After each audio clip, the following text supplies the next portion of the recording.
Hey gang, Dave here with Home Remedy. I had a customer call me today asking about the heat in their house.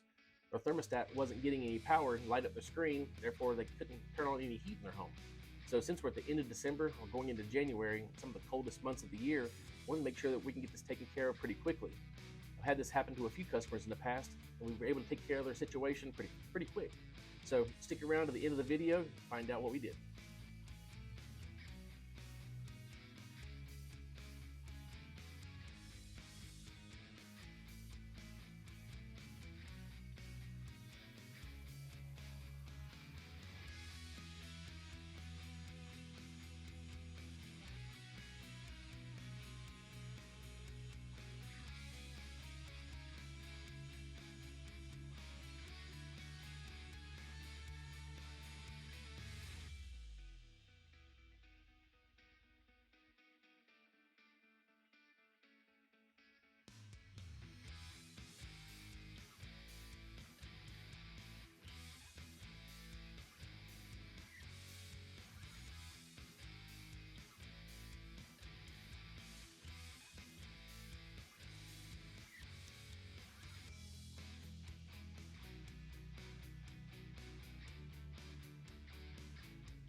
Fortunately, we were able to take care of the situation by just replacing the switch there at the furnace.